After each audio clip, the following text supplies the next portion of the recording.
I'm going to introduce you to VMware Certified Design Expert Brett Guarino, and he's going to teach you the core terminology and concepts that every VCDX candidate needs to know. Hi everyone, I'm Brian Watrous from VVork. If this is your first time here and you want to learn about automating, programming, and monitoring in VMware environments, you're in the right place. Start now by subscribing and click the bell so that you don't miss a thing.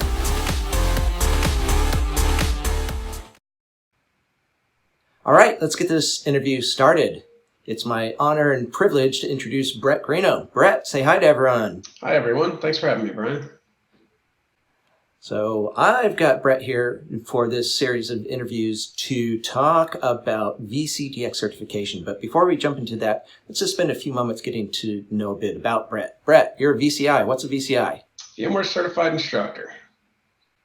And before you were a VMware Certified Instructor, what were you doing? I was a consultant in the data center space. I worked in several government fields as well as private industry fields.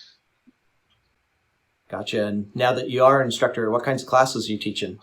Mostly VRA these days, a little bit of vRealize Orchestrator and VRA together, vSphere, SRM, and that mostly rounds out my schedule. A few extra things here and there, but I'm sure I'll have a lot of vSphere 7 on my plate once we're graced with that.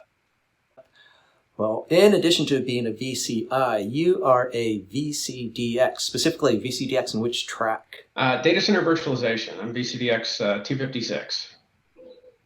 Cool. And did that career before becoming a VCI and before becoming a VCDX, did that career that you had help you to become a VCDX? Did it play a role? Yeah, absolutely. I would think any exposure to the product in any capacity is definitely going to be of assistance and aid when you're trying to go down the VCDX path. Whether it's real world experience or just, experience practically or just even theoretically when considering design elements, right? Experience and prior work with things like TOGAF or even Agile or different methodologies and approaches where you actually consider design, right? Beyond just implementation. I will say much of my career prior was implementation focused and day-to-day management focused. So it was definitely a departure for me to go pursue the VCDX in that capacity.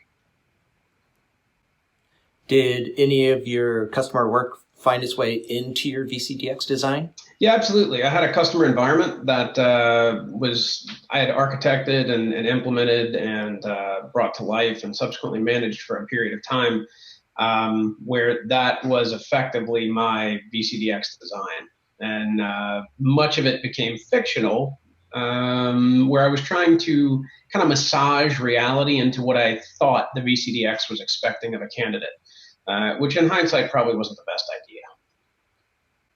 So would you say you're the first and only person who's ever had a bit of a disconnect between what you thought the defense was about versus what the VCDX panel was looking for? Certainly not the first and certainly not the last. And that's a big part of the motivation behind this interview, is we want to actually tackle some of the core concepts that VCDX candidates classically get disconnected on. And again, that's what the purpose of this video is. So I'm going to keep this introduction short here. We're actually going to jump into the next video.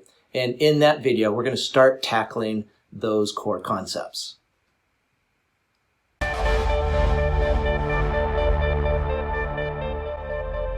Remember to subscribe and join me in the next video where Brett will continue teaching you the terminology and concepts that every VCDX candidate needs to know.